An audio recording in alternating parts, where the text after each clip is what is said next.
The Warsaw Uprising began on the 1st of August, 1944. 0 hour, or W hour as they called it, was supposed to be at 5 o'clock. But the first outbreak of shooting began earlier in the day at Joliborz, the northern suburb of Warsaw. That encounter, which began at 1:30 p.m., was the first skirmish of the Warsaw Uprising.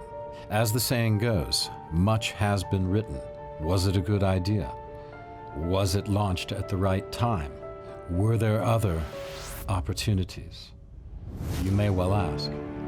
The fact remains that it did take place, and the people who took part in it were brave and beautiful. In the annals of uprisings against tyrannical rule, the Warsaw Uprising is unsurpassed. For 63 days, the Poles waited for the Russians to come across the river from the east and aid them in their rebellion against the Nazis. This did not happen. History has told us why. The Russians were quite happy to watch the Poles be destroyed by the Germans, rather than for the Poles to be free after World War II. There is no doubt about this. This was Stalin's plan. The Warsaw Uprising is indelible on the memory of the 20th century. At the Warsaw Uprising Museum, this history is set in stark terms. You're able to take a close look at those 63 days of fighting for freedom. This is an experience that will not leave you untouched. It will change the way you think about history of this time. And it will remind you of what a great capital Warsaw actually is. The city that stood against one of the greatest tyrannies the world has ever seen and rose again to become a modern leading city in Europe. The next series of episodes will take you through the history of the Warsaw Uprising. Thanks for watching.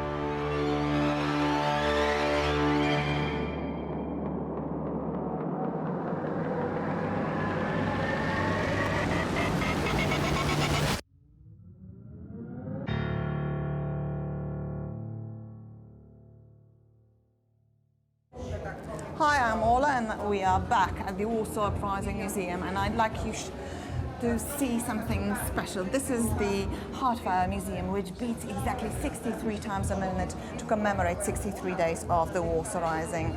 We need to remember that the Warsaw Rising militarily was against Germans, but politically it was against Soviets, who were standing just on the other side of the Vistula River and wanted to liberate Warsaw capital.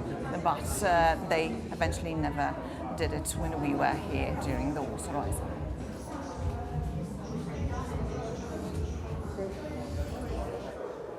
Okay, Ola, what are we looking at here?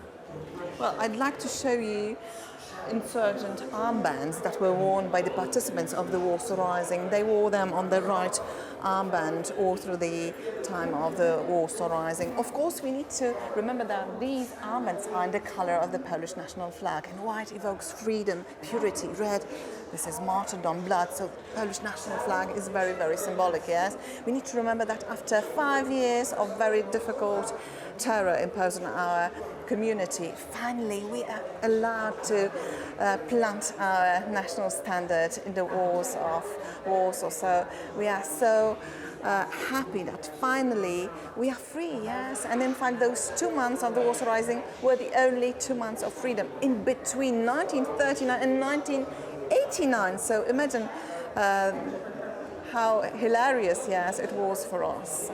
And of course, we need to remember that Warsaw Rising happened in different parts of the city, yes, it took place, in fact.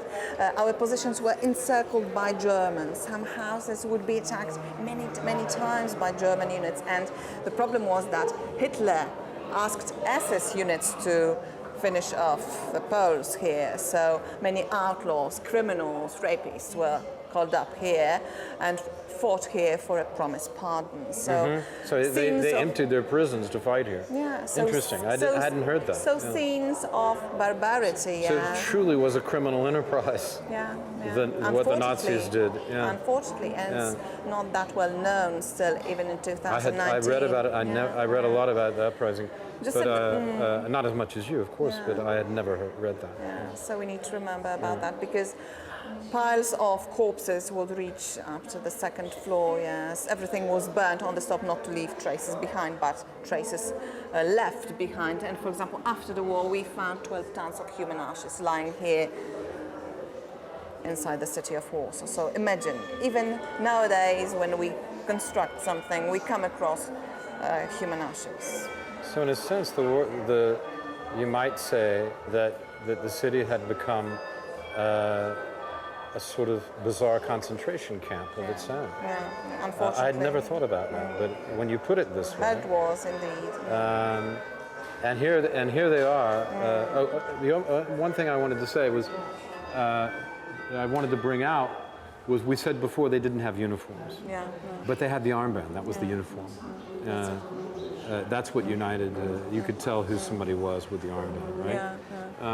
And that was another purpose of it, right? And what does it say on it? It says. So, for example, we have What the are these armband of letters? Tadeusz Komorowski, codename Boar. So we need to remember that every He was the head single- guy, wasn't he? Yeah, the chief commander of the whole army, and the code name was needed because in conspiracy you could not use your real name and your surname. Yes, that's why they. Because used you might be code names. captured and tortured, Yeah. and then you could immediately Say, give up the person's "Who's my name. friend?" Yeah. Whereas if you knew the code name, there's nothing you could do. Yeah. And once the Germans knew that, they knew there was no point to kill you because you really didn't know, Yeah. But except still, the they code name. tortured us. But they would do it anyway. Severely. Yeah. That was the idea. There is that. It never ended. Yeah. Also, each of these, there were different cadres or groups or units throughout the city. Now, how many people were usually in a unit, and what did a unit contain? Well, it's dependent. Generally, we need to remember that at the start of the rising, Yeah. there were 35,000 insurgents Yeah. against 20,000 Germans. Yes. Okay. So, and there were, as you said, there were lots of units composed of people who were either volunteers, but generally these were people who were preparing for the rising all through the years of World War II. So this was not a novelty for them, yes? They knew how to use weapons, they knew how to throw grenades and stuff like that. Yeah, so they were already prepared, yes. The problem was that They've they been didn't- training during this time. There was always aiming. They just didn't know when it would be. Yeah. But at the moment of liberation from the the Allied supposed liberation from Soviet and Allied armies, That's it. there would be this uprising, and it took place. They just didn't get the support, which was the point. Okay. Okay. More from Poland Daily Travel with Alexandra and with me will add to the Warsaw Uprising Museum. We'll be right back.